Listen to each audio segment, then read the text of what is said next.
ನಾನು ತುಂಬಾ ಹೆಮ್ಮೆಯಿಂದ ಹೇಳ್ಕೊಳ್ಳೋದನ್ನು ಯಾವತ್ತಿಗೂ ನಾನು ಖುಷಿ ಪಡ್ತೀನಿ.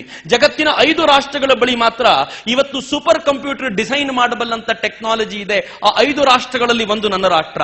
ಜಗತ್ತಿನ 4 ರಾಷ್ಟ್ರಗಳ ಬಳಿ ಮಾತ್ರ ಕ್ರಯೋಜನಿಕ್ ಎಂಜಿನ್ ಡಿಸೈನ್ ಮಾಡಬಲ್ಲಂತ ಟೆಕ್ನಾಲಜಿ ಇದೆ. ಒಂದೊಂದು ಕ್ರಯೋಜನಿಕ್ ಎಂಜಿನ್ ಇಂದ 2 ಉಪಗ್ರಹಗಳನ್ನ ಕಕ್ಷೆಗೆ ಕೂರಿಸಬಲ್ಲ ಸಾಮರ್ಥ್ಯ ಇದೆ. ಒಂದು ರಾಷ್ಟ್ರ ನಂದು. ಜಗತ್ತಿನಲ್ಲಿ 3 ರಾಷ್ಟ್ರಗಳು ಮಾತ್ರ ಚಂದ್ರಯಾನ ಮಾಡಬಲ್ಲಂತ ಕೆಪಾಸಿಟಿ ಹೊಂದಿವೆ. ಒಂದು ರಾಷ್ಟ್ರ ನಂದು. ಜಗತ್ತಿನಲ್ಲಿ ಅತ್ಯಂತ ಹೆಚ್ಚು ಬಟ್ಟೆ ತಯಾರಿಸೋ ಜಗತ್ತಿನ 2ನೇ ರಾಷ್ಟ್ರ ನಂದು. ಜಗತ್ತಿನಲ್ಲಿ ಅತ್ಯಂತ ಹೆಚ್ಚು ಧಾನ್ಯ ಉತ್ಪಾದನೆ ಮಾಡೋ ಜಗತ್ತಿನ 2ನೇ ರಾಷ್ಟ್ರ ನಂದು. ಜಗತ್ತಿನಲ್ಲಿ ಅತ್ಯಂತ ಹೆಚ್ಚು ವಜ್ರ ಕಟ್ ಮಾಡುವಂತ ಜಗತ್ತಿನ ನಂಬರ್ 1 ರಾಷ್ಟ್ರ ನಂದು. ಜಗತ್ತಿನಲ್ಲಿ ಅತ್ಯಂತ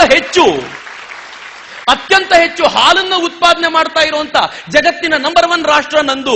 ಜಗತ್ತಿನಲ್ಲಿ ಅತ್ಯಂತ ಹೆಚ್ಚು ಇಂಜಿನಿಯರ್ಗಳನ್ನ ಪ್ರೊಡ್ಯೂಸ್ ಮಾಡಿ ಜಗತ್ತಿಗೆ ಎಕ್ಸ್ಪೋರ್ಟ್ ಮಾಡ್ತಾ ಇರುವಂತ ಜಗತ್ತಿನ ನಂಬರ್ 1 ರಾಷ್ಟ್ರ ನಂದು. ಜಗತ್ತಿನಲ್ಲಿ ಅತ್ಯಂತ ಹೆಚ್ಚು ಡಾಕ್ಟರ್ಗಳನ್ನು ಪ್ರೊಡ್ಯೂಸ್ ನಾವು ಮಾಡ್ತಿದ್ದೀವಿ. ಜಗತ್ತಿನಲ್ಲಿ ಅತ್ಯಂತ ಹೆಚ್ಚು ಡೆಂಟಲ್ ಡಾಕ್ಟರ್ಗಳು ಇಲ್ಲೂ ಪ್ರೊಡ್ಯೂಸ್ ಆಗ್ತಾರೆ. ಜಗತ್ತಿನಲ್ಲಿ ಅತ್ಯಂತ ಹೆಚ್ಚು ಚಿನ್ನ ಖರೀದಿ ಮಾಡೋ ಹೆಣ್ಮಕ್ಳು ಇರೋದು ಭಾರತದಲ್ಲೇ ರೀ. ಇನ್ನೆಲ್ಲೂ ಈ ಕೆಪಾಸಿಟಿ ಇಲ್ಲ. ನಿಮ್ ಮಾಹಿತಿ ಇರ್ಲಿ ಅಂತ ಹೇಳ್ತೀನಿ. ಜಗತ್ನಲ್ಲಿ ಪ್ರತಿ ವರ್ಷ ಎಷ್ಟು ಚಿನ್ನ ಎಕ್ಸ್ಕವೇಟ್ ಮಾಡ್ತಾರೋ, ಎಷ್ಟು ಚಿನ್ನವನ್ನ ಡಿಗ್ ಮಾಡ್ತಾರೋ, ಅದರ 25% ಚಿನ್ನವನ್ನ ಭಾರತದ ಹೆಣ್ಮಕ್ಳೇ ಖರೀದಿ ಮಾಡ್ತಾರೆ. ಇನ್ಯಾರು ಖರೀದಿ ಮಾಡಲ್ಲ. ಒಂದು ಅಕ್ಷಯ ತೃತೀಯ ಬಂದ್ರೆ ಇಡೀ ಜಗತ್ತು ಬಾಯಿ ಪಡ್ಕೊಳ್ಳೋಷ್ಟು ಚಿನ್ನವನ್ನ ಖರೀದಿ ಮಾಡೋ ತಾಕತ್ತು ಹೊಂದ್ಕೊಂಡಿದ್ದೀವಿ. ಆದ್ರೂ ನಮಗ್ ನಾವು ಹೇಳ್ಕೊಳ್ತೀವಿ ಬಡ ರಾಷ್ಟ್ರದಿಂದ ಬಂದವರು ನಾವು ಅಂತ.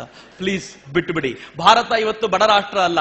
ಇತ್ತೀಚೆಗೆ ಸ್ವಿಸ್ ಬ್ಯಾಂಕಿನ ಬಗ್ಗೆ ತುಂಬಾ ದೊಡ್ಡ ಚರ್ಚೆ ಆಗ್ತಿದೆ. ನಾನು ಕಾಯ್ತಾ ಇದ್ದೀನಿ. ವಿಕಿಲೀಕ್ಸ್ ಇವತ್ತೋ ನಾಳೆ ರಿಲೀಸ್ ಮಾಡುತ್ತೆ ಯಾರ್ಯಾರು ದುಡ್ಡು ಎಷ್ಟೆಷ್ಟು ಇಟ್ಟಿದ್ದಾರೆ ಅಂತ.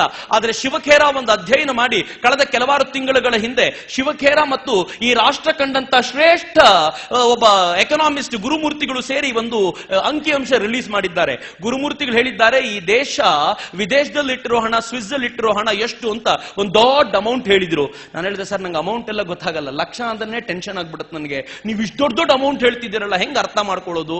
ಅವ್ರು ಹೇಳಿದ್ರು, ಸಿಂಪಲ್ ಆಗಿ ಅರ್ಥ ಮಾಡಿಸ್ತೀನಿ. ಸ್ವಿಸ್ ಬ್ಯಾಂಕ್ ಅಲ್ಲಿ ಇರೋ ಹಣವನ್ನ ಭಾರತದ ಬೊಕ್ಕಸಕ್ಕೆ ತಂದು ಹಾಕಿದ್ರೆ, ಪ್ಲೀಸ್ ಪೇಷಂಟ್ ಆಗಿ ಕೇಳಿ, ಏನು ಅದ್ಭುತವಾಗಿದೆ ಮಾತು.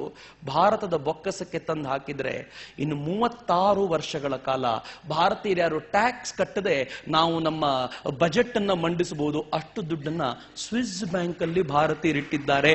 ಆದ್ರೂ ಗೋಳೈಕೋತೀವಿ, ಭಾರತ ಬಡ ರಾಷ್ಟ್ರ. ನಾನು ಹೇಳಿದೆ ಟ್ಯಾಕ್ಸು ಅರ್ಥ ಆಗಲ್ಲ, ಇನ್ನೇನ್ ಮಾಡ್ಬೇಕು? ಅವ್ರು ಹೇಳಿದ್ರು, ಇನ್ನೂ ಸಿಂಪಲ್ ಆಗಿ ಹೇಳ್ತೀನಿ, ಸ್ವಿಸ್ ಬ್ಯಾಂಕ್ ಅಲ್ಲಿರೋ ಅಷ್ಟು ಹಣವನ್ನ ಚಿನ್ನವಾಗಿ ಕನ್ವರ್ಟ್ ಮಾಡಿದ್ರೆ ಇನ್ನು ಮುಂದೆ ಈ ದೇಶದ ಹೈವೇಗಳಿಗೆ ಟಾರ್ ಹಾಕೋದು ಬೇಡ, ಚಿನ್ನ ಹಾಕಬಹುದು ಅಂತಂದ್ರು. ನಾನು ಕೇಳಿದೆ, ವಂಡರ್ಫುಲ್, ಇಷ್ಟು ಹಣ ಸ್ವಿಸ್ ಬ್ಯಾಂಕ್ ಅಲ್ಲೇ ಇರ್ಬೋದಾದ್ರೆ ಇನ್ನು ಬ್ಲಾಕ್ ಮನಿ ಅಂತ ಈ ದೇಶದಲ್ಲಿ ತಿರುಗಾಡ್ತಿದ್ಯಲ್ಲ ಎಷ್ಟಿರ್ಬೋದು? ಅವ್ರು ಹೇಳಿದ್ರೆ, it's very simple, Swiss bank ಅಲ್ಲಿ ಎಷ್ಟಿದೆಯೋ ಅದರ 3 times ಬ್ಲಾಕ್ ಮನಿ ಭಾರತದಲ್ಲಿದೆ ಅಂತ ಹೇಳಿದ. ಅಯ್ಯಪ್ಪ ಅಂದೆ ಒಂದ್ಸಲ. ಅಂದ್ರೆ ಹೆಚ್ಚು ಕಡಿಮೆ 100 ವರ್ಷ ನಾವ್ಯಾರು ಟ್ಯಾಕ್ಸ್ ಕಟ್ಟೋದು ಬೇಡ. ಹೇಳಿದ, ಇದನ್ನ ಚಿನ್ನವಾಗಿ ಕನ್ವರ್ಟ್ ಮಾಡಿದ್ರೆ ಏನ್ ಮಾಡೋದು? ಅವ್ರು ಹೇಳಿದ್ರು, ನಿಮ್ ಮನೆಯಿಂದ ರಸ್ತೆಗೆ ಬರ್ತಿರಲ್ಲ, ಆ ತರ ಎಲ್ಲರ ಮನೆಯಿಂದ ರಸ್ತೆಗೆ ಬರೋ ರಸ್ತೆನೂ ಚಿನ್ನ ಮಾಡ್ಬೋದು. ಅಷ್ಟು ಹಣ ನಮ್ಮ ಹತ್ರ ಬ್ಲ್ಯಾಕ್ ಮನಿಯಾಗಿ ತಿರುಗಾಡ್ತಿದೆ. ಏನ್ರಿ ಭಾರತದ ಶ್ರೀಮಂತಿಕೆ! ಆದ್ರೂ ಬಡ ರಾಷ್ಟ್ರ ಭಾರತ ಅಂತ. ಯಾಕೆಂದ್ರೆ 5ನೇ ಕ್ಲಾಸಿಂದ ಪ್ರಬಂಧ ಬರೆದಿದ್ದೀವಲ್ಲ.